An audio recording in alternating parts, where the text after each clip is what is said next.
divisi administrasi. Berarti yang 12 juta di awal itu masuknya sudah masuk uang bulanan atau belum, Sat? Sudah masuk pendaftaran Pendaftaran. 500.000, kemudian jariah 5 juta, kemudian uang kegiatan 200, uang kegiatan tahun pertama. Iya. Sudah masuk infak santri tahun pertama juga, jadi ya ada tahun lah ya seperti itu. Kemudian perlengkapan seragam, perlengkapan asrama, kemudian juga sudah masuk iuran bulanan bulan pertama. Oh, saya kira tahun pertama. Kalau tahun pertama itu kan sudah lumayan. Kita memang karena fokus di bahasa Arab dan tahfidz dan bahasa Arab, banyak yang ke Timur Tengah, alhamdulillah, di Universitas Madinah, di Mesir, kemudian di Sudan, di Turki, di Yaman ya. Ini memang program khusus atau memang ada pengarahan, Zat?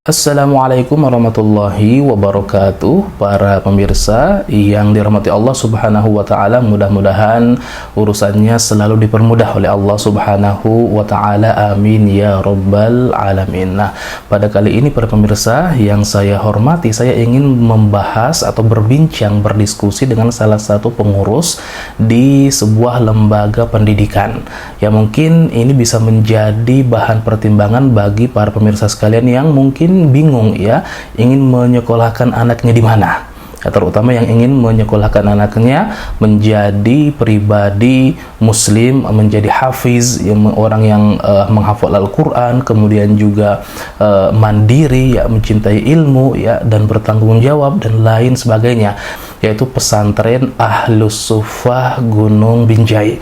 Nah, para pemirsa, kali ini saya ingin berdiskusi dengan Kepala Bagian Pendidikan yang nanti kita akan memahami bagaimana kegiatan santri ya, dari bangun tidur sampai tidur kembali ya, kemudian tentang administrasinya ya, kemudian juga tentang sarana dan prasarananya, kemudian setelah lulus dari pesantren tersebut ya, alumninya biasanya melanjutkan kemana saja, apakah ke luar negeri atau universitas terkenal dalam negeri.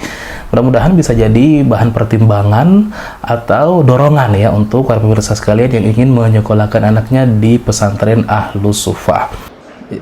Kalau boleh tahu, ini Ustadz Abdul Basit, posisi Ustadz ini di pondok pesantren Ahlus Suffah ini sebagai apa ya? Untuk di pondok pesantren Tahfizul Quran Ahlus Suffah, kami penanggung jawab pendidikan karena kita pondok pesantren Salafiyah ya. Itu kepala PPS, kepala pondok pesantren Salafiyah ya. Kalau dia madrasah hitungannya kepala madrasahnya lah. Oh, kepala sekolah gitu ya? Kepala sekolah. Jadi kalau di istilah kita pakai kepala pondok pesantren. Kepala pondok pesantren berarti untuk itu membawahi di sana jenjang pendidikannya SMP atau SMA atau apa ini? Untuk jenjang pendidik, tapi itu ada 3 sebenarnya, cuman kita di tingkat wusto sama tingkat kuliah. Itu bedanya apa itu? Tingkat wusto itu setara SMP, MTS. 3 tahun ya? Kemudian, ya 3 tahun, kemudian tingkat ulia itu setara dengan pendidikan SMA. Seperti itu. Jadi kita pendidikan menengah lah ya. Pendidikan menengah berarti kalau di total itu 6 tahun Ustaz ya? Ya, 6 tahun total. Apakah ada program setelah itu seperti kayak khidmah atau apa? Ya, kalau di Ahlus Suffah ada setelah lulus di tingkat kuliah itu ada program penugasan khidmah 1 tahun. Kalau untuk khidmahnya di tempat yang sama atau bagaimana Ustaz? Untuk tempat khidmahnya bermacam-macam, ada yang di tempat yang sama ya. Jadi kemudian juga ada beberapa yang ditugaskan untuk khidmah di pondok-pondok yang ya kan, ini Ahlus Suffah kan di bawah lembaga Hidayatullah. Oh, seperti itu. Ya. Jadi kita sebar mereka di pondok-pondok di bawah jaringan lembaga Hidayatullah. Oh, berarti secara ringkasnya di sana itu jenjang pendidikannya SMP, SMA, kemudian setelah itu ada ngabdi. Apakah programnya itu wajib? Misalkan sudah ngambil yang program apa tadi yang 3 tahun pertama itu, wusto ya istilahnya. Iya. Nah itu ada harus lanjut di sana atau boleh milih tempat lain setelah itu? Ada pilihan. Ya, ketika dia mendaftar di tingkat wusto bisa 3 tahun saja. Kemudian ketika dia mendaftar di tingkat ulia juga bisa 3 tahun. Yang di tingkat ulia, di situ pokoknya yang lulus ulia itu harus ada pendidikan atau tambahan 1 tahun, nugasan khidmah 1 tahun, seperti itu. Nah, ada juga program yang langsung ya 6 tahun dari tingkat wusto dan ke tingkat ulia itu juga kita sediakan, dan biasanya ini yang ngambil beasiswa atau subsidi seperti itu. Oh ya, sebentar Sat. Berarti kalau masuk mendaftar ke sana berarti ada 3 pintu ya, artinya yang pertama program 3 tahun wusto, kemudian ada yang langsung 6 tahun, kemudian ada juga yang bisa masuk langsung tingkat ulia atau SMA. Iya, bisa juga. Tapi yang masuk tingkat ulia itu tetap mengikuti khidmah 1 tahun. Yang tingkat apa tadi, ulia? Yang tingkat ulia. Kalau yang wusto nggak ada? Yang wusto nggak ada. Oh begitu. Oh ya, tadi antum sempat menyinggung masalah ada subsidi, ada tidak. Nah, kalau masuk ke sana, kalau untuk administrasi gimana, Ustaz? Untuk Al-Sufa, kita ada 3 kategori, Ustaz. Iya. Yang reguler, ya. Halo? Iya. Jalur reguler ini yang formal ya, artinya dia dengan biaya full, ya, biaya full. Ini yang 3 jenjang ya, bisa wusto, bisa ya, dari semuanya ya. Oke, semua oke. Kemudian yang kedua yang mendapatkan subsidi beasiswa sebagian, ya baik 50% ataupun 30% ya, seperti itu. Kemudian yang ketiga ini yang jalur beasiswa penuh, dan biasanya ini untuk yang yatim piatu. Seperti itu. Jadi tidak kita pukul rata semua ya, seperti bahasanya seperti itu. Tapi kita tetap membuka peluang sesuai dengan tingkat sosialnya masyarakat. Seperti itu. Ya, jadi lihat statusnya mereka ya. Ya, status mereka ya. Tentu dengan beberapa dengan beberapa catatan. Contoh misalkan yang mengambil subsidi beasiswa, ya ada MOU kerjasamanya. Contoh misalkan yang dapat beasiswa, maka dia harus menuntaskan, kalau dia masuk di wusto, maka dia harus menuntaskan sampai 6 tahun. Ditambah 1 tahun lagi penugasan pengabdian. Ya, yang ulia ya, yang ulia. Yang ulia ataupun yang wusto. Kalau dia masuk di wusto berarti dia harus lanjut ulia juga. Seperti itu. Baik, Ustaz. Kalau lihat besaran yang reguler berapa, Ustaz? Kalau misalkan ada yang bertanya. Halian, maksudnya sekarang ya? Iya. Nah, untuk yang sekarang ini secara total ya, itu sudah semuanya sekitar 12 jutaan ya. Itu maksudnya kalau ada rincian nggak, Ustaz? Misalkan masuk berapa, per bulan berapa, atau secara umumnya aja, Ustaz? Ya, untuk secara umum, kalau untuk bulanan kita 1 juta, ya. Kemudian ada biaya pengembangan atau biasa kita sebut dengan biaya jariah, ya. Ini masuk di pembangunan dan yang lain sebagainya, itu 5 juta. Itu hanya sekali ya? Itu hanya sekali di awal ya? Iya, dibayar 1 tahun pertama. 1 tahun pertama. Ya, tetap bisa dicicil tapi di tahun pertama. Iya. Itu kemudian yang besar sih dari 12 juta itu setengahnya perlengkapan untuk kembali ke santrinya sendiri. Berarti yang 12 juta ini di awal itu artinya hanya sekali di awal ya? Iya, kalau misalkan dia di awal langsung dia bayar semuanya, berarti sudah tuntas itu yang jariah. Kemudian sudah tuntas juga untuk perlengkapan. Kan perlengkapan seragam meliputi perlengkapan seragam, kemudian perlengkapan asrama dan buku. seperti itu. Oh, berarti kayak kalau yang sebulan itu Ustaz, yang 1 juta itu untuk makan sama yang pembelajaran ya? Ya betul. Dan yang 1 juta itu kita bagi syahriah, ya bulanan itu untuk makan 600.000, untuk SPP-nya 400.000. Oh, seperti itu. Untuk makannya 600.000, untuk SPP-nya 400.000. Itu dari segi administrasinya Ustaz ya? Sisi administrasi. Berarti yang 12 juta di awal itu masuknya sudah masuk uang bulanan atau belum Ustaz? Sudah masuk pendaftaran. 500.000. Kemudian jariah 5 juta, kemudian uang kegiatan 200, uang kegiatan tahun pertama. Iya. Sudah masuk infak santri tahun pertama juga, jadi ya ada tahun lah ya seperti itu. Kemudian perlengkapan seragam, perlengkapan asrama, kemudian juga sudah masuk iuran bulanan bulan pertama. Oh, saya kira tahun pertama. Kalau tahun pertama itu kan sudah lumayan. 12 bulan pertama Ustaz ya? Bulan pertama. Bulan pertama itu. Baik, saat terima kasih. Tadi itu yang bisa dicicil itu yang jariah itu 5 juta. Yang 5 juta. Selama tahun pertama. Oh, selama setahun pertama bisa dicicilnya, dia mau cicil. Yang penting diselesaikan di tahun pertama Ustaz ya? Pertama seperti itu. Baik. Terima kasih Ustaz. Itu masalah admin. Kalau berbicara tentang visi dan misi secara umum Ustaz. Jadi pesantren Ahlus Sufa ini, oh iya sebentar Ustaz. Posisi atau letak geografisnya di mana ini Ustaz? Ahlus Sufa itu? Itu pondok pesantren Salafiyah Tahfidzul Quran Ahlus Sufa ini di Balikpapan. Tepatnya di Kelurahan Teritip, Kecamatan Balikpapan Timur, Kota Balikpapan, Provinsi Kalimantan Timur. Dan kita di desa namanya Gunung Binjai. Desa Gunung Binjai. Nah, kalau berbicara tentang Gunung Tembakan, yang biasa saya paling familiar kan ada pesantren Hidayatullah Gunung Tembak. Itu ya, jaraknya jauh nggak dari Ahlus Sufa?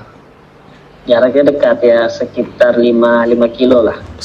Jadi pesantren Ahlus Sufa yang bagian juga dari Hidayatullah, tapi lokasinya sekitar 5 kilo dari kampus Hidayatullah ya? Yang mana notabene kan juga Ahlus Sufa dulunya di pesantren Hidayatullah.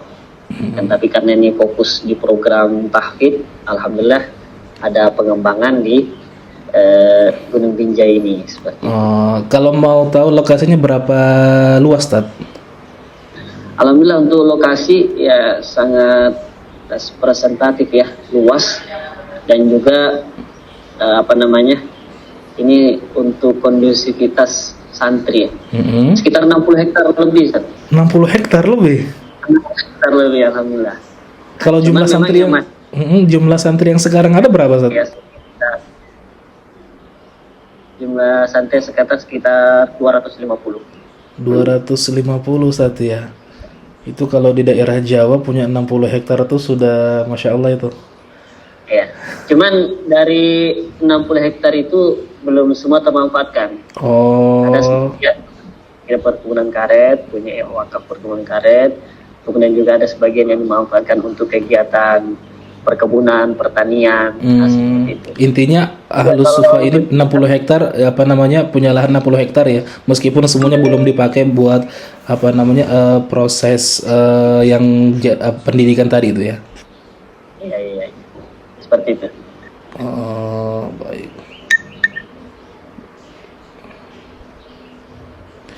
Baik, Sat. Yang tadi masalah visi dan misi secara umum, Sat. Untuk visi dan misi pondok tahfidz ya, pondok pesantren tahfidz atau yang biasa kita akrab dengan ma'had tahfidz sebutannya ya. Ma'had tahfidz Ahlus Sufa, atau biasa kalau di Instagram itu kita cuma cantumkan tahfidz Ahlus Sufa. Ya. Ahlus Sufa. Karena memang fokusnya di tahfidzul Quran, kita memiliki visi bagaimana bisa melahirkan kader hafiz Al-Quran yang unggul, amanah, dan mandiri. Unggul, amanah, dan mandiri.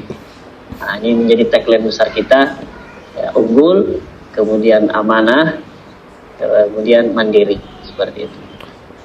Dari awal ya memang yang pertama yang kita melahirkan adalah kader, penerus perjuangan ya kan. ya penerus ya Islam ini melalui tahfidzul Quran. Ya.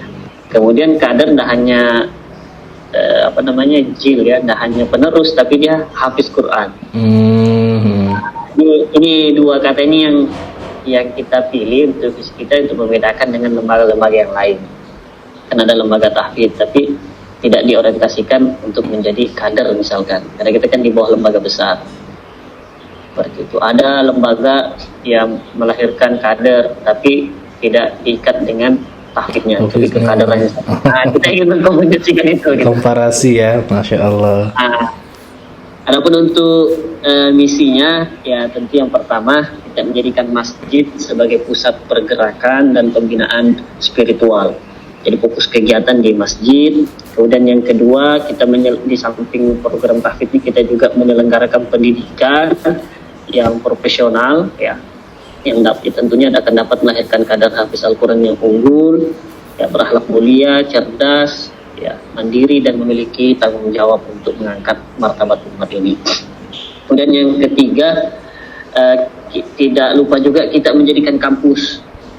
Karena kampus kita besar, ya kan di misi ketiga itu kita menjadikan kampus sebagai alat peraga dakwah, alat peraga untuk mengaplikasikan Islam ini, ya tentu kampusnya yang Islamiyah, ilmiah dan alamiah. Ada 3 yang dikuatkan di menjadikan kampus itu tadi. Kampus yang Islami, Islamiyah, ilmiah dan alamiah. Islamiyah, ilmiah, alamiah. Itu kampusnya ya, atau pondoknya. Itu putra semua atau ada putrinya, Ustaz? Ini menarik kalau bicara tentang putra putrinya. Betul. Ini saya lupa dari awal bertanya ini. Al-Sufa ini di awal ya. Sebelumnya kita kan masih istilahnya masih di kampus Gunung Tembak ya, dulu Gunung Tembak itu. Dulu lokasinya masih menyatu di dalam Gunung Tembak Balikpapan ya. Sebelum ya asramanya masih di beranda Masjid Aryat dulu Gunung Tembak itu ya. Nah, dulu kita ada putri yang dikenal dengan Usrah Mujaddidah ya, UM. Oh, UM. Kelas putrinya kan, tetapi ketika kita pengembangan ke sini karena fasilitasnya belum memadai untuk yang putri dan juga kondisinya kan kita ini sekitar 2 kilo dari pemukiman masyarakat. 2 kilo dari pemukiman masyarakat. Nah, berarti di tengah hutan gitu, Sa? Di tengah hutan. Ya, kita di tengah hutan perkebunan karet ini. Oh, di tengah hutan perkebunan karet. Ya, karet. Nah, sehingga belum memungkinkan. Jadi untuk tahfiz putrinya itu masih bergabung di Detula Gunung Tembak sana seperti. Kemudian ketika kita pindah lokasi, ini dititipkan dulu di Gunung Tembak, artinya bergabung dengan pendidikan di sana. Ya itu tadi, karena belum memadainya fasilitas, kan rawan juga kalau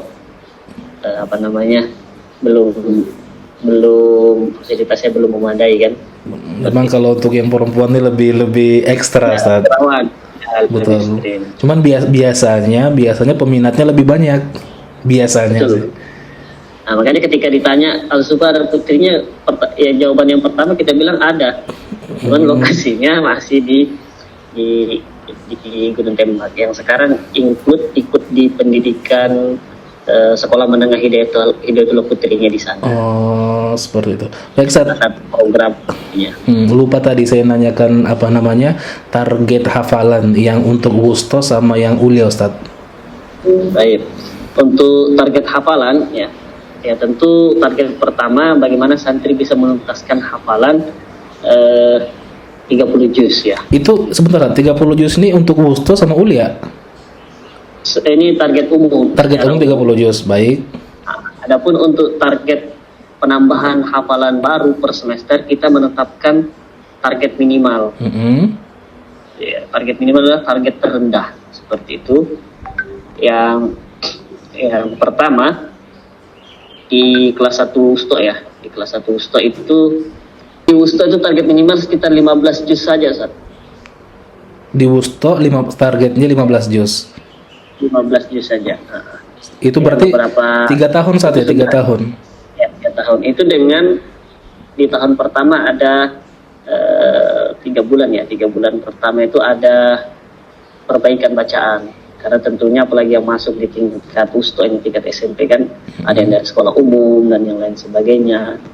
Nah itu kita masukkan kelas tahsin gitu ya. Jadi di satu semester 1 pertama di tingkat usto itu cuman tahsin, perbaikan bacaan, kemudian ditambah 2 juz saja. 2 juz sama tahsin ya. Di semester pertama di 6 bulan pertama itu Ustaz ya. Ya. Baik, kemudian di semester keduanya 3 juz. Ya, jadi total 1 tahun target minimal 5 juz. 5 juz. Oh. Nanti akan berkembang saat, karena misalkan dia sudah tuntas 1 juz. Kita ada istilah mukamal ya. Nah, mukamal itu adalah menyetorkan sekali duduk juz yang sudah distorkan. Ketika dia sudah tuntas juz, maka dia tidak boleh ke juz 2 sebelum setoran dulu 1 juz. Nah, itu kan nanti memerlukan waktu. Misalkan dia butuh 2 hari atau 3 hari, kita berikan waktu untuk memperlancar. Oh iya. Kan akan mengurangi waktu-waktu tadi. Iya betul. Tadi saya hitungnya itu pukul rata, ternyata ada waktu-waktu tertentu yang tidak digunakan untuk itu. Ya, paham kan? Ada. Alhamdulillah ada santri kita yang memang begitu, dan betul dia sebelum selesai dari tingkat usto sudah tuntas 30 juz. Oh, ada juga Ustaz ya? Ada. Oh, baik Ustaz. Kita tetapkan standar, kita cuma tetapkan standar minimal. Artinya jangan sampai di bawah ini gitu. Oh, baik Ustaz. Bedanya sama uli apa Ustaz? Untuk yang kuliah kita hampir sama saja. Baik Ustaz, berarti kalau yang masuk hanya 3 tahun, uli ataupun wusto, target umumnya hanya 15 juz. Baik. Untuk wusto ya memang 15 juz, tapi kalau untuk ulia karena kita kan ada standar masuk. Oh iya, ke ulia itu ada standar masuk yang supaya bisa menyelesaikan 30 juz. Ya, minimal 5 juz. Minimal berapa? Minimal 5 juz. Ketika masuk ulia. Oh, berarti bisa dikatakan target di marhala ulia ini, kelas ulia ini atau SMA itu ya 30 juz? Iya, 30 juz. Oh, seperti itu. Baik, Ustaz. Kalau bisa diceritakan, Ustaz, dari kegiatan santri, dari bangun sampai tidur lagi, Ustaz. Untuk kegiatan santri, ya kita mulai dari jam 3 ya. Sholat tahajud, Ustaz ya? Tahajud, santri kondisi tahajud, sekaligus juga untuk dijadwal untuk imam ya, untuk melatih hafalannya seperti itu. Kemudian masuk subuh, halaqah pertama, persiapan setoran itu di waktu subuh ya. Waktu subuh, persiapan setoran hafalan, dan juga kalau sudah ada yang siap dipersilahkan, tapi belum wajib. Itu setelah subuh. Setelah salat subuh ya, tentu ada setelah subuh kan ada wirid tawajuhat, zikir saja ya, zikir pagi, sore itu ya, sore, kemudian masuk kegiatan halaqah Quran, tapi istidad ya, ditakdim persiapan. Tahu yang wirid tawajuhat kira-kira berapa menit, Ustaz? Ya, tawajuhat saya sekitar 10 sampai 15 menit. Oke, setelah itu istidad halaqul Quran. Halaqah Quran, dan juga sudah didamping beberapa musyrif. Kalau sudah ada yang siap bisa setoran, tapi belum wajib. Oh, sebentar Ustaz. Satu musyrif berapa santri, Ustaz? Kita di sini sekitar 8 sampai 12. 8 sampai 12, baik. Setelah itu itu berapa waktu? Waktunya untuk berhalaqah istidad itu? Untuk istidad ya sekitar 40 menit ya kalau kita lihat itu. Berarti di sini bukan waktu setoran, Ustaz? Belum. Kita belum waktu setoran di sini. Itu berarti hanya menghafal dan didampingi seperti itu? Iya, dia cuma persiapan setoran. Nah, meskipun sudah ada beberapa yang setoran itu dipersilahkan, tapi tidak masuk kategori yang wajib. Baik. Nah, nanti, setelah itu? Setelah kegiatan persiapan, setelah itu sampai jam 6 ya, 6.30, santri ini ada pemberian mufrodat bahasa Arab. Oh, berarti penguatan bahasa Arab. Takwiyatul Lughatul Yaumiyah. Ini semuanya satu wusto sama ulia, sama semua? Iya, semuanya. Untuk memperkaya mufrodat. Kemudian setelah itu santri diarahkan untuk kegiatan amal jama'i atau job ya, kerja job istilahnya. Baik, sebentar Ustaz. Di pemberian mufradat tadi itu modelnya diberikan contoh sama contoh dalam kalimat atau gimana Ustaz? Untuk ya mufradat ini diberikan contoh. Ya. Berikan contohnya, kemudian juga disuruh praktekkan, disuruh membuat jumlah min hadzal mufradat seperti itu. Satu hari berapa mufradat Ustaz yang diberikan? Satu hari 3. 3, oke, baik. Setelah itu? Yaumiyah. Kemudian setelah itu akan kerja job ya. Jadi santri sudah dibagi lokasi kerjanya itu setiap hari. Ada yang bersihkan beranda masjid, ada yang bersihkan lokasi sebelah sini, seperti itu sekitar 15 menit. Oh, itu intinya bersih-bersih kampus gitu Ustaz ya? Ya, bersih, dan itu setiap hari. Okay. Karena kan tadi kampus luas kan? Iya, betul. Jadi, ya, seperti itu. Kemudian persiapan untuk masuk ke sekolah ya, atau masuk ke kegiatan berikutnya. Sarapannya kapan Ustaz? Mandi dan sarapan itu dari jam 7 sampai jam 8 ya. Nah, nanti masuk kembali ke masjid itu jam 8. Masuk kembali ke masjid lagi jam 8. Jam 8. Karena tadi kegiatan halaqah sampai 6.30 ya. 6.30 kegiatan produk kegiatannya masuk ke masjid jam 8. Nah, disitulah waktu tasmi atau takdim hifdz. Oh. Dari jam 8 sampai jam 9. Itu waktu setoran hafalan yang target minimalnya 1 halaman ya? Ya, 1 halaman. Gitu. Nah, di sini sebenarnya waktu tahfidz di sini dari jam 8 sampai jam 10. 2 jam saat. 2 jam itu waktu setorannya itu. 2 jam. Dan waktu tahfidz kita istilahkan waktu tahfidz. Waktu tahfidz ya. Waktu hafal. Kenapa bukan hanya setoran, karena di situ juga ada murojaah. Oh, iya. Di situ takdim hifzul jadid wa murojaah hifzul jadid. Baik. Itu 2 jam Ustaz ya? Setoran baru sama murojaah hafalan-hafalan yang baru kemarin. Kita istilahkan dengan istilah namanya sabqi. Sabq. Artinya hafalan-hafalan yang baru 2 lembar ke belakang itu distorkan juga. Oh, baik. Nah, setelah 2 jam itu Ustaz? Setelah 2 jam itu ada istirahat sekitar 15 menit. Kemudian dari jam 10 sampai jam 12 itu kegiatan pembelajaran kelas. Ya, kelas ya diniyah dan juga ada beberapa yang umum seperti itu. Oh ya Ustaz, ini nginduknya ke Kemenag nggak Ustaz? Kita nginduknya ke Kemenag di bawah PD Pontren, Pendidikan Diniyah dan Pondok Pesantren. Oh, baik, berarti waktunya dari jam 10 sampai jam 12. Iya. Jam 10 sampai jam 12. Baik, setelah itu sholat zuhur. Setelah sholat zuhur kembali ke halaqah. Ada halaqah murojaah, istilahnya dengan halaqah manzil. Manzilnya apa ini Ustaz? Manzil ini mengulang, manzil artinya tempat turun, mengulang hafalan-hafalan yang lama. Target minimalnya 5 lembar distorkan bersama partnernya masing-masing. Wajibnya 5 lembar. Itu setiap habis zuhur. Ya, habis zuhur. Setelah itu meskipun kita juga tetap kuatkan ke santri untuk murojaah hafalan yang sudah dihafal itu setiap hari kan minimal 10% dari hafalannya. Oh, baik. Setelah kegiatan manzil itu agak lama ya, sampai jam 2 kurang. Setelah itu makan siang. Sebentar Ustaz, santri makan jam 2 siang? Iya, agak mundur sekitar 15 menit lah sebelum jam 2 atau biasa jam 2. Ini agak unik ini. Waktu zuhurnya kan jam 12 lewat di sini. Berarti memang istilahnya ya, kalau misalkan secara umum ya di pondok pesantren lah ya, biasanya kan habis zuhur langsung. Tapi kalau di sana berarti agak lama ya? Ya, agak lama sedikit. Tapi itu nggak mempengaruhi mereka Ustaz? Nah, mempengaruhi alhamdulillah. Baik. Setelah itu Ustaz?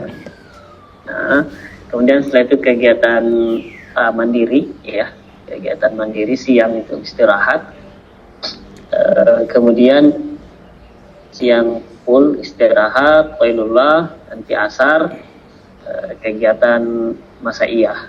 Kegiatan masaiyah ini terbagi sesuai harinya. Baik. Ada beberapa hari riyadhah, beberapa hari ada kegiatan taklim, kitab seperti itu. Kalau boleh tahu kitab apa yang dikaji Ustaz? Untuk Senin dan Kamis ya, kita ada penguatan di kaidah bahasa Arab, Sorob. Kemudian ada penguatan di fikih ya.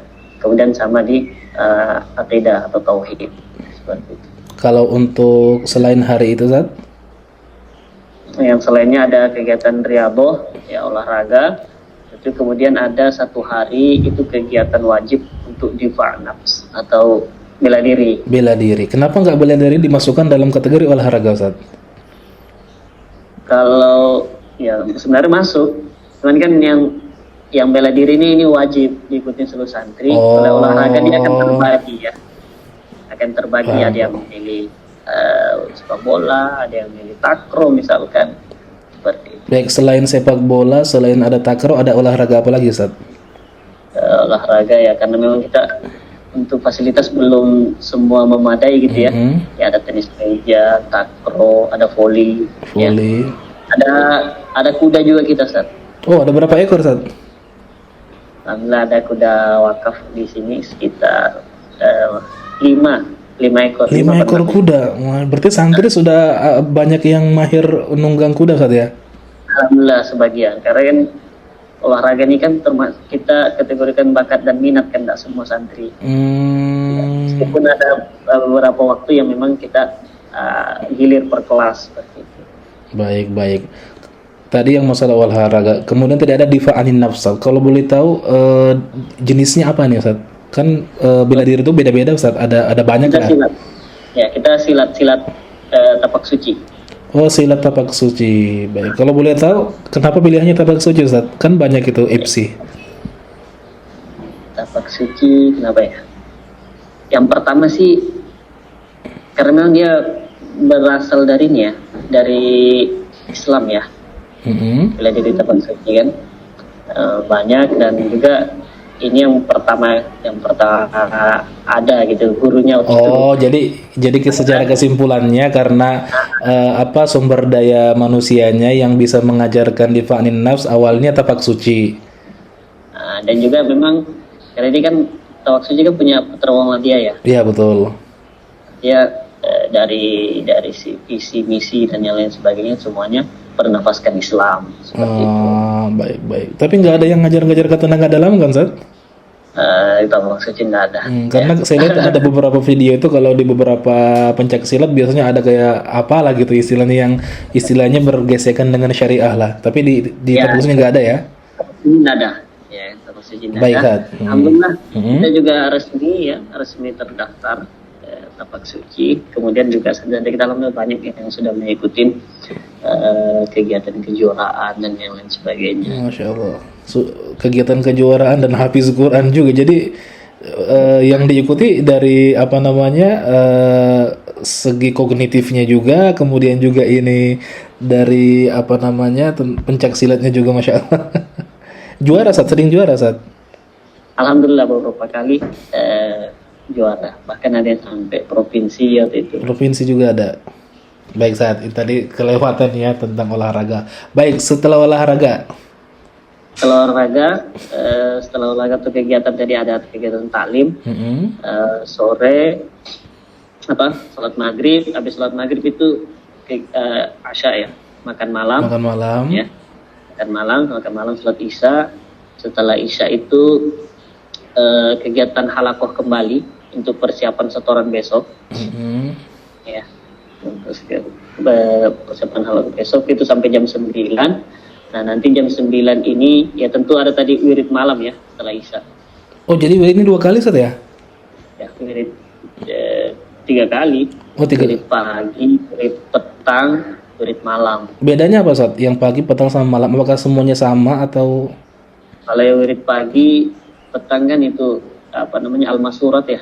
Al-Masurat itu yang memang yang dirancang khusus dari Hidayatullah Ustaz ya? Iya, tawajuhat. Tawajuhat. Ya, di tawajuhat itu pagi sore, kemudian malam juga ada kan wirid malam ya, surah-surah yang disunahkan untuk dibaca sebelum tidur itu. Oh iya kayak misalkan surat As-Sajdah gitu Ustaz ya. Kan kita Al-Mulk As-Sajdah dengan surah-surah wirid malam. Wirid malam ya, Al-Mu'awwizat itu sampai jam setelah itu kembali persiapan setoran besok sampai jam 9 ya. Nanti jam 9 sampai jam 10 itu kegiatan muhasabah di kamar masing-masing dan pembelajaran mandiri. Baik Ustaz, di setiap kamar apakah ada siapa yang membimbing? Musyrif kalau di setiap kamar. Yang tadi ada santri pengabdian itu, ya santri penugasan, itu Ustaz yang menugaskan, meskipun juga ada kepala asrama yang mengetuai. Oh, berarti di setiap kamar itu ada musyrif, dan musyrif ini bukan dari santri aktif, artinya dia di masa pengabdian. Ya, dia masih sudah penugasan, sudah lulus. Baik.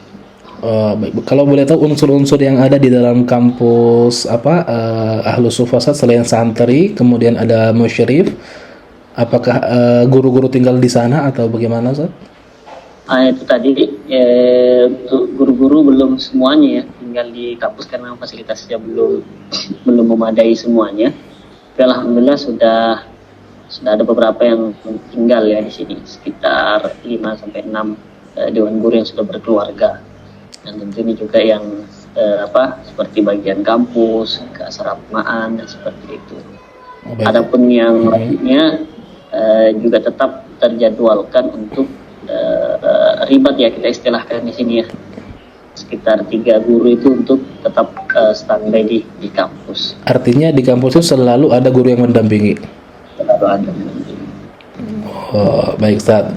Kemudian selanjutnya kalau saya boleh tahu, itu kan tadi divisi itu akan ada mandiri ya, kemandirian.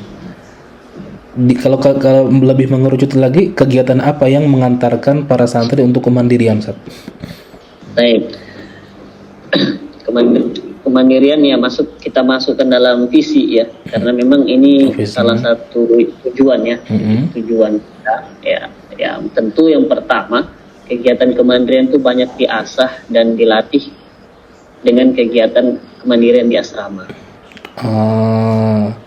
Bisa menyuci baju sendiri, bisa merapikan lemari boxnya sendiri, merapikan tempat tidurnya, seperti itu, atau mengatur barang-barangnya sendiri. Kemudian juga ditambah dengan kita ada beberapa kegiatan yang melatih kemandirian ya, dan juga kepemimpinan ya, seperti itu, dengan kegiatan-kegiatan kepanduan, kegiatan kebun santri. Oh, ada santri punya kebun, Ustaz?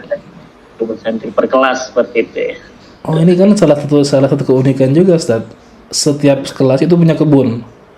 Ya, kita beri jatah lokasi lah ya, seperti itu. Yang ditanam apa itu, Ustaz?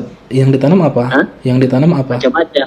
Macam-macam tergantung kelasnya masing-masing. Ada yang tanam kangkung, tanam bayam. Hasilnya dia kelola sendiri, dia jual sendiri bisa. Atau dia nikmatin sendiri. Kalau misalkan jualnya kemana? Sekitar sini, bisa ke dapur kita sendiri, atau ke masyarakat. Boleh diizinkan keluar ya? Boleh diizinkan. Karena kan nggak tiap hari kalau. Oh iya betul.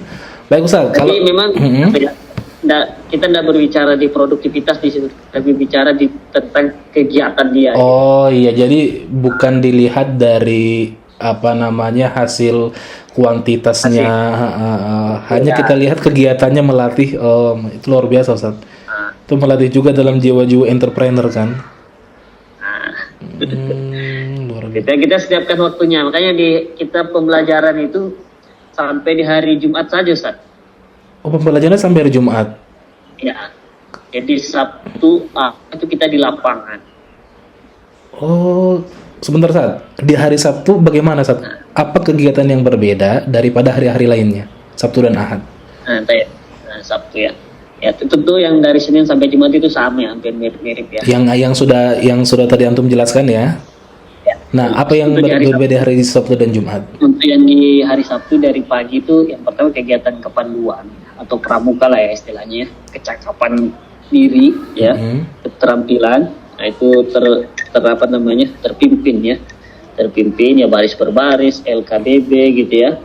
Kemudian ya kepanduan seperti itu, ketangkasan dan sebagainya itu pagi ya.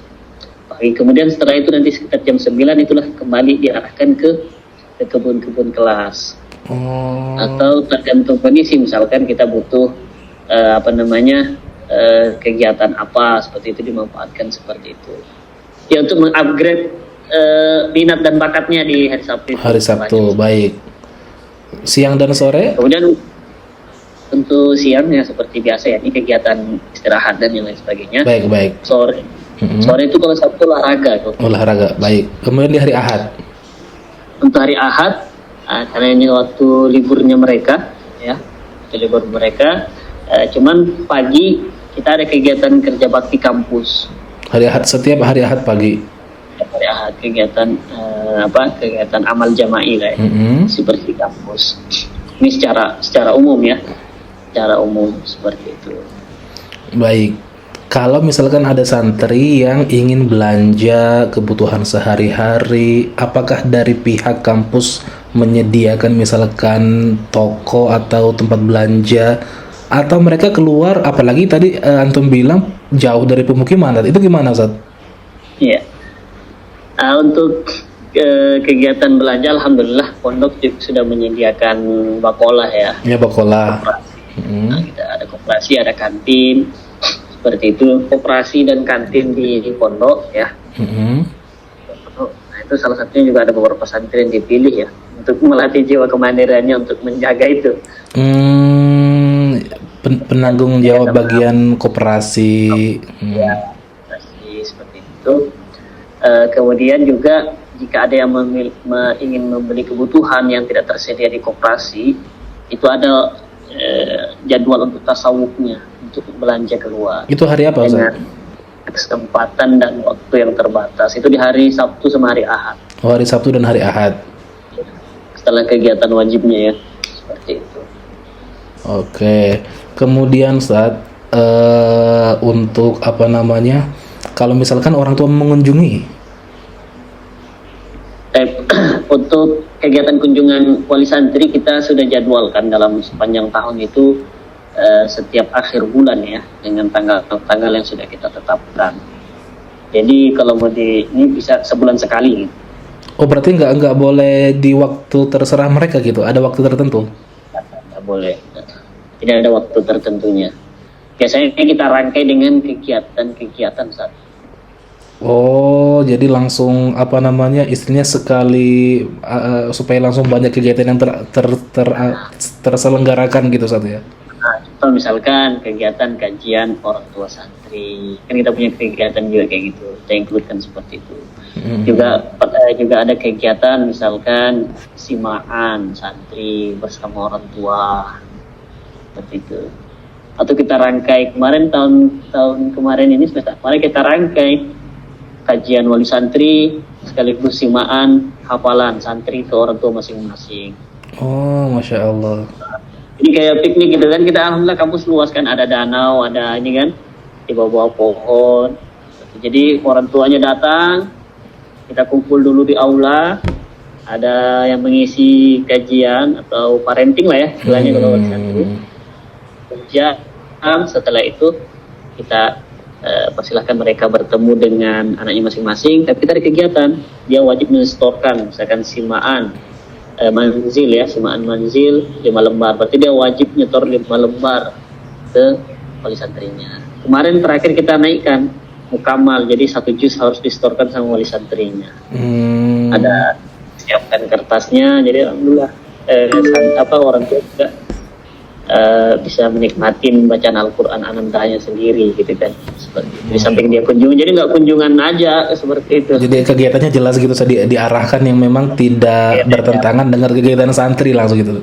Ya, betul. Karena biasa kalau misalnya cuma kunjungan saja ya santri ya biasalah ya santri zaman now gitu kan paling yang diincar HP orang tua atau apa ya. Biasanya gini Ustaz. Baik Ustaz. Biasanya kalau dikunjungi wali santri, terus wali santrinya ingin ambil anaknya belanja keluar, itu gimana Ustaz? Itu nggak banyak ya, ada beberapa kita persilahkan. Tapi boleh Ustaz ya? Boleh untuk. Jadi dari 1 tahun itu ada beberapa yang sudah kita klasifikasikan ini boleh dibawa pas kegiatan. Oh. Yang kita minimalisir yang seperti itu tadi saat karena kan santri kita kan heterogen juga, ada juga santri yang nggak pernah dikunjungi semua di santrinya. Artinya karena jauh, ada yang dari luar pulau. Nah, kita minimalisir yang seperti itu ya kita menjaga perasaan mereka gitu ya. Ya, kita ganti-ganti model ininya, kegiatannya seperti itu kan. Masya Allah, itu luar biasa. Tapi alhamdulillah tadi wali santri kita ketika datang ya bawa makanan yang tidak hanya untuk anaknya, alhamdulillah ada yang undang satu kelas seperti itu. Jadi suasana keakraban ketika kunjungan wali santri itu terasa gitu. Jadi benar-benar ketika wali santri datang yang mendapatkan yang bahagia itu bukan cuma anaknya aja ya, tapi teman kelasnya juga. Apalagi yang nggak dikunjungi. Iya, seperti itu Masya Allah. Kemudian gini Ustaz, kalau misalkan ya, ada wali santri yang datang, dia datang dari jauh, ingin nginap di sana 2 hari, apakah ada tempat khusus buat tamu atau misalkan ruang disewa buat itu atau tidak diperkenankan, gimana Ustaz? Baik, karena kita ini alhamdulillah banyak ya santri dari luar kota, kita siapkan guest house, cuman ya memang untuk sekarang masih sangat terbatas. Makanya biasanya kita himbau untuk konfirmasi seperti itu. Oh, itu berbayar atau gimana Ustaz? Kalau untuk di kampusnya gratis ya. Oh, Masya Allah. Kita siapkan ruangan khusus ya seperti itu, ada tempat tidurnya, cuman memang sangat terbatas ya, artinya tidak bisa banyak ya seperti itu. Baik. Kemudian terakhir mengenai struktural yang berlaku di sana Ustaz. Bagaimana struktural yang berlaku di sana Ustaz? Misalkan pimpinan, kemudian kepala sekolah atau bagaimana lah yang struktural di sana? Untuk struktural ya kita di yayasan ya, ada yayasan, ada ketua yayasan atau biasa kita istilahkan di sini mudir atau direktur ya. Dan kalau boleh tahu langsung disebutkan Ustaz, biar mungkin saya juga kenalan gitu dengan tahu siapa yang menjabat di sana atau. Ya, untuk direktur atau mudirnya Ustadz Haji Hamudi. Ustadz Haji Hamudi. Kemudian ini untuk di struktur yayasannya, kemudian sekretaris dan bendahara yayasan. Ya. Kebetulan kami juga di sekretaris yayasannya. Oh, seperti itu. Dengan bendahara ada Ustadz Ainun Najib ya. Najib. Kemudian di bawah struktur yayasan itu ada struktur pondok pesantren. Ini kita Ma'had. Ya, kami kepala pendidikannya atau kepala PPS-nya lah ya, pondok pesantrennya. Kemudian ada bagian sekretaris umum ya, atau biasa ini yang berkaitan dengan data ya. Data ini di bawah ini Ustadz Altofia ya, membawahi bagian kantor ya, kemudian bagian tata usaha dan media seperti dan humas. Oh. Di bawah kesekretariatan, kemudian di bawah kurikulum dan hafalan ada koordinator khususnya Ustaz. Saya sebutkan namanya ya? Boleh. Atau secara umum aja? Enggak apa-apa, secara umum saja. Di ada koordinator kurikulum dan hafalan, kemudian ada kepala kurikulumnya, bagian kurikulum, ada kepala bagian hafalan, ada bagian bahasa. Karena kita penguatan di Quran, bahasa dan diniyah. Unggul itu ada istilah unggul dari visi itu, kita pengen unggul di itu, unggul di diniyah, bahasa, untuk di Al-Quran, diniyah dan bahasa. Kemudian juga kita ada pembina program pengambilan sanad. Pembina program pengambilan sanad. Siap. Jadi untuk ini Ustadz langsung sama Ustadz Baharun Musaddad ya. Ustadz Baharun Musaddad yang beliau lulusan Madinah ya. Ya, lulusan Madinah. Nah, nanti santri-santri yang sudah tuntas 30 juz kita arahkan untuk ke halakoh pengambilan sanad. Ini di bawah bagian kurikulum dan hafalan. Kalau beliau sendiri tinggalnya di mana, Ustaz? Atau bolak-balik? Kalau beliau bolak-balik ya. Karena kan fokus di Hitullah Gunung Tembak ya. Yang jaraknya sekitar 5 kilo, Ustaz ya tadi ya? Dari dia setiap pekan naik ke atas, artinya ke Gunung Binjai, ke atas Sufa. Karena ada juga kajian taklim beliau. Taklim ini adab hamalatul Quran kitab itu. Atibian biasa, Atibian. Itu rutin setiap malam Ahad. Ahad. Kemudian juga di halakoh santri yang pengambilan sanad. Kemudian ada di bagian kesantrian dan keasramaan, ya, membawahi kesantrian yang di asrama. Kesantrian ini kegiatan kesantrian ya. Kemudian ada keasramaan, di Isra seperti itu. Kemudian ada bagian ibadah, ya, ada menjadikan masjid sebagai pusat pergerakan ya. Iya. Dan bagian masjid khusus, bagian ibadah, dan di bawahnya ya seperti itu. Dan terakhir bagian sapras atau kampus ya. Ini perlengkapan dan lain sebagainya dari sisi sarana dan prasarana lah seperti itu, dan maintenance dan sebagainya. Struktur ini ada nggak ditempel di mana gitu? Ada ditempel di kantor kita ada. Kalau dan visi dan misi juga ada. Visi dan misi, struktur, jadwal yaumiyah, ini kita tempel semua. Nanti boleh difotokan nggak, Ustaz? Bisa nanti difotokan. Buat penguat data, Ustaz. Seperti itu. Kemudian di bawah itu semua kita ada tadi di bawah keasraman ada kepengasuhan ya. Di bawah kesantrian itu ada kalau di organisasi kesantrian.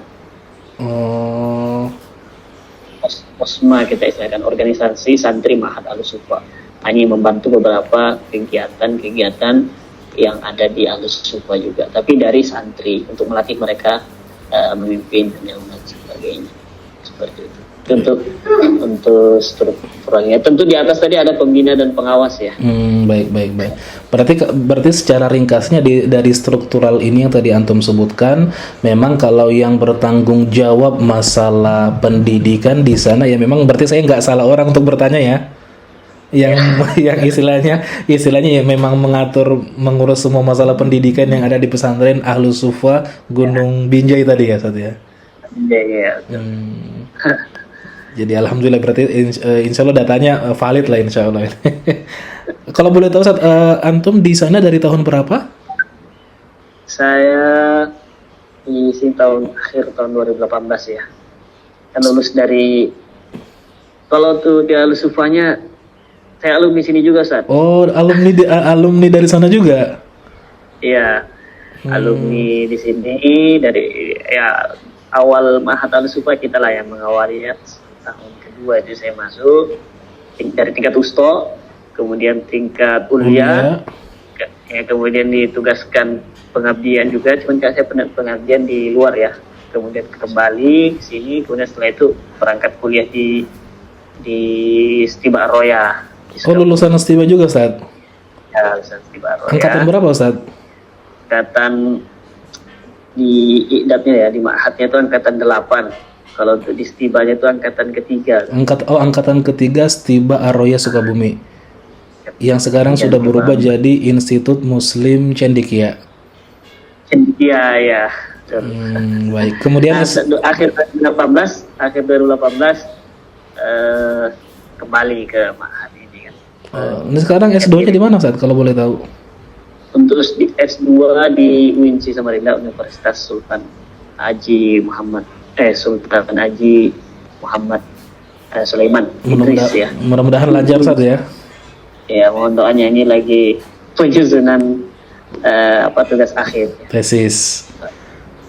Ya, mudah-mudahan lancar. Ini terima kasih banyak Ustadz Abdul Basit Muttaqin sebagai Kepala Bagian Pendidikan Pesantren Ahlus Sufa di Gunung Binjai yang sudah memaparkan ya dari awal sampai akhir, meskipun data ini tadi ini saya tidak kurang sistematis, tapi data yang tadi antum sampaikan Masya Allah sudah luar biasa, dan banyak sekali hal-hal yang bisa saya tarik kesimpulan yang merupakan distancing atau pembeda daripada tempat-tempat lain ya, yang misalkan tadi ada apa namanya di hari Sabtu dan di hari Ahad itu, kemudian juga jadwal-jadwal hariannya mungkin yang agak sedikit berbeda dengan kampus-kampus lain, tentunya disesuaikan dengan capaian pembelajaran yang ada di sana. Dengan alumni gitu ya. Oh iya, gimana alumni? Oh iya, sudah berapa alumni yang di ini? Betul. Jadi lanjut, alhamdulillah ini sudah masuk meluluskan 13 angkatan tuh. 13 angkatan. Ya. 13 angkatan ya, termasuk kami angkatan pertamanya. Dan alhamdulillah alumni kita memang karena fokus di bahasa Arab dan tahfidz dan bahasa Arab, banyak yang ke Timur Tengah, alhamdulillah, di Universitas Madinah, di Mesir, kemudian di Sudan, di Turki, di Yaman ya. Ini memang program khusus atau memang ada pengarahan, Ustaz? Kita arahkan seperti itu. Berarti yang kayak misalkan di Madinah, di Mesir, di Sudan, di Turki, itu memang ada program khusus atau pengarahan dari Ahlus Sufa sendiri, atau mereka nyari informasi sendiri, Ustaz? Jadi untuk informasi ya kita bantu carikan, dan juga ada beberapa yang cari-cari sendiri seperti itu. Jadi kita mengarahkan seperti itu. Mengarahkan. Intinya hingga saat ini mereka apakah ada yang sudah kembali, saat misalkan udah selesai masa pendidikan mereka di luar negeri, apakah sudah ada yang selesai? Alhamdulillah ada. Di kami ini ada yang lulusan Madinah berapa 2 tahun lalu, sekarang sudah mengabdikan diri di sini. Oh, sekarang kembali ke sana? Ya, kembali ke sini. Dan juga yang di mana, di Sudan waktu itu juga sempat di sini, dan di Mesir ya. Masya Allah, itu luar biasa tuh. Ini salah satu indikator kesuksesan sebuah lembaga pendidikan. Lembaga pendidikan itu bisa dilanjutkan oleh alumninya. Itu salah satu indikator. Mohon doanya semoga tetap diberikan keistiqomahan. Amin ya rabbal alamin. Ini terima kasih banyak Ustadz Abdul Basit. Mohon maaf dari jauh tidak bisa menyediakan kopi ini. Kopi online. Para pemirsa sekalian yang dirahmati Allah Subhanahu wa taala, mudah-mudahan diskusi ini bermanfaat dan mudah-mudahan bermanfaat. Barakallahu fikum. Assalamualaikum warahmatullahi wabarakatuh.